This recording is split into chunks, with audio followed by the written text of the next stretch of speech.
Meus amigos, muito bom dia para vocês que acompanham o canal e sabem da jornada aqui com o T-Cross. Para você que não acompanha, estamos com o T-Cross 1.4 TSI, esse aqui é 2020, modelo 2021. Pegamos com 8.800 km, ele está com 10.300 km, já passamos do total do teste aqui.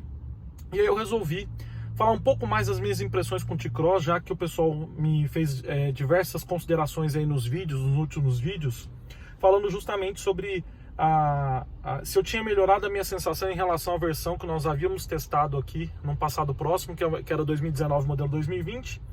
Era uma versão cor branca, essa aqui é uma cinza, como vocês viram nas fotos aí. Essa tem aquele painel digital, a outra não tinha, apesar de ambas serem Highline. E essa aqui tem aquele novo multimídia também, que não tem botões físicos aqui.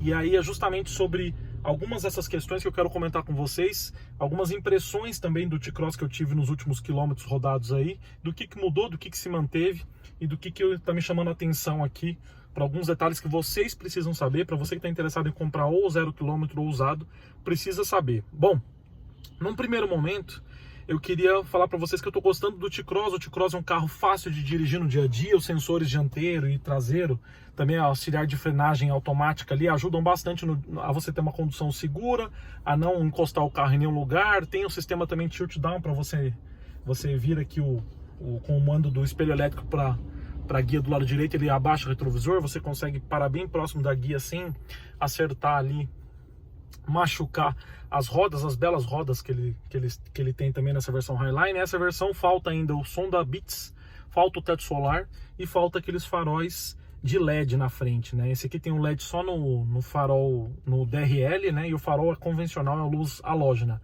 Já respondendo primeiro um inscrito também que me perguntou se os faróis halógenos desse carro eram muito ruins, se eu tinha sentido uma dificuldade de pegar a estrada à noite, se era difícil a visibilidade com chuva. Não. Esses faróis aqui não são os melhores halógenos que eu peguei. Acho que os melhores que eu peguei dessas versões de dupla parábola são realmente o do Cronos, na verdade do Argo que não tem aquele DRL, né?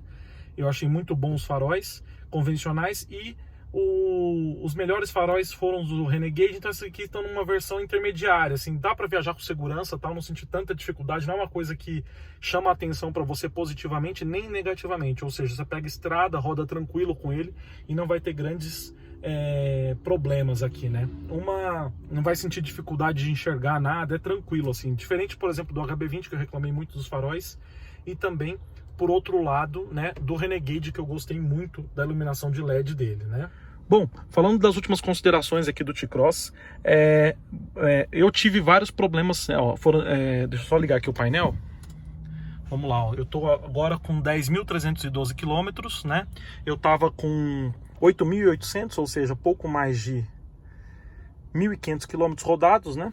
E o multimídia dele, várias vezes, já mostrei para vocês nos outros testes aí, que você clica, ela não tem uma...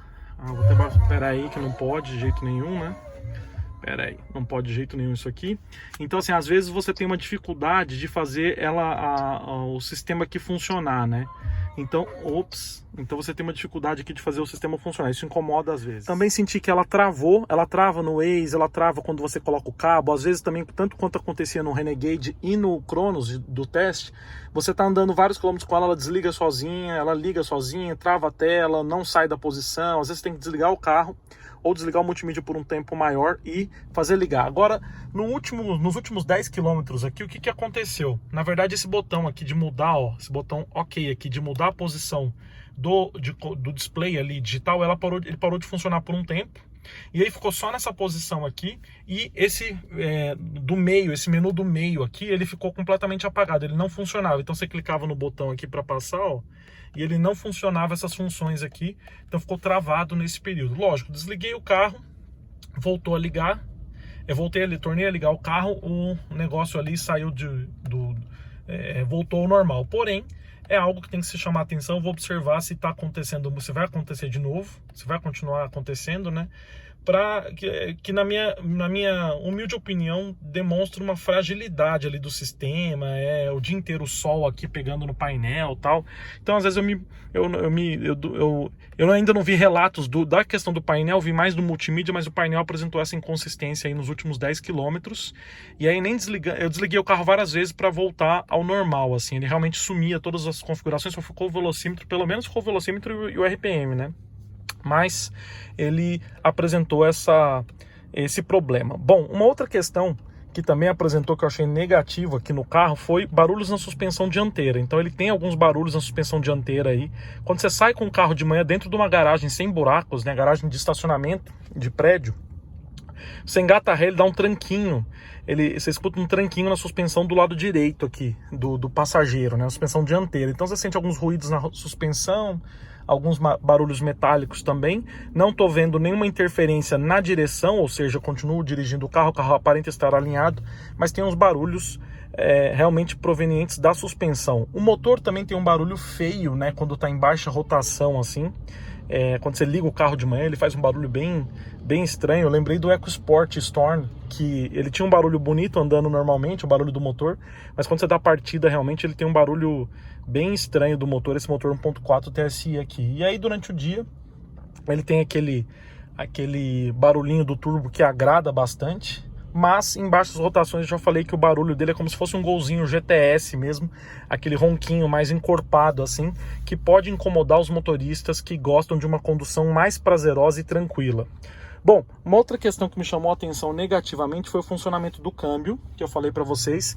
Muitas vezes ele prende as marchas ou solta as marchas em momentos inoportunos, então eu sinto uma falta de um casamento tão perfeito, talvez, quanto no 1.0 TSI, no 200 TSI, pelo que eu vi aqui. Então no 200 TSI, tanto no Virtus quanto no T-Cross, eu achei que eles funcionam um pouco melhor do que o 1.4 TSI, especialmente quando você está em baixa velocidade, né? Quando você acelera, é óbvio que ele vai trocar a marcha no limite e vai andar bem, mas de vez em quando tem uns refugos aqui do câmbio. Para quem tem o carro, sabe do que eu estou falando. Então ele tem umas inconsistências ali entre as rotações tal, e você tem que se adaptar a isso. Não sei se é tanto pelo funcionamento do turbo ali, que às vezes enche demais, às vezes enche de menos ali, no sentido de dar um tiro no carro. Às vezes você quer dar meia carga no acelerador, ele sai desembestado o carro, e muitas vezes você quer sair um pouco mais devagar, e ele ao contrário, você quer sair um pouco mais rápido, ele demora para encher o turbo ali, mas isso é comum a todos os carros turbo, né? Uma outra coisa também, pessoal, que não foi muito legal, é justamente o barulho que tá aqui na porta, né? Essa porta tem muito barulho, aqui em cima tem uns barulhos também que incomodam bastante, e mesmo quando você tá andando num pavimento bom, e o carro tem algum movimento mínimo que seja de torção na carroceria, essa parte aqui faz um rangido, como se estivesse batendo plástico com plástico aqui. Eu já tentei encaixar as coisas aqui para ver se para esse barulho, mas realmente essa porta aqui, principalmente a porta do motorista, tem vários barulhos. A porta do passageiro talvez tenha o mesmo barulho, eu escuto, mas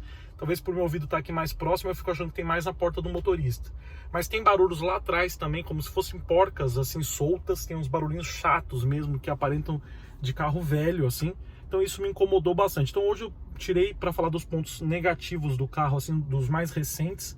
E esse barulho aqui está aumentando no carro. Então aquilo que eu falei, o outro T-Cross, me perguntaram se eu tinha mudado minha opinião. Talvez esse aqui, por ser mais novo, um ano mais novo e aproximadamente 10 mil quilômetros mais novo, andando numa cidade como São Paulo, provavelmente esse aqui vai para o mesmo caminho de barulhos, assim, né? Só porque esse aqui é realmente mais novo.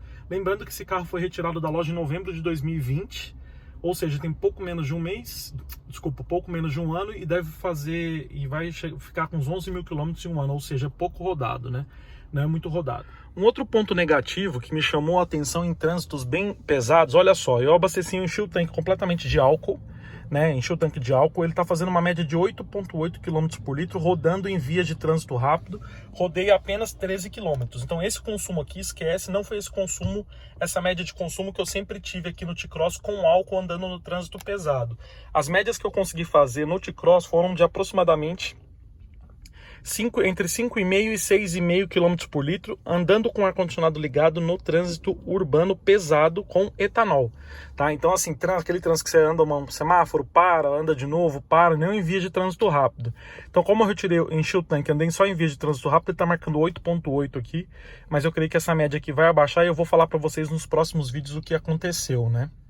Talvez um outro ponto negativo, não de forma tão expressiva para nós aqui que somos da região sul e sudeste, né, é justamente o funcionamento do ar-condicionado. Então, tanto quanto no Virtus, eu sinto o ar-condicionado um pouco fraco para o carro, né? Esse aqui ainda tem a saída traseira, que ajuda bastante a questão da ventilação e tal, mas eu não sinto que o compressor é tão forte a ponto de refrigerar o carro bastante. Então, para refrigerar bastante, você tem que ligar o ar na posição zero aqui no mínimo possível de vento, né, aliás, de temperatura, e colocar com bastante barulho de vento, vamos dizer assim. Tem que ligar bastante forte para você conseguir gelar o carro. Diferentemente, por exemplo, do ar-condicionado do Renegade, do Compass, do Tracker, inclusive, que era muito bom também.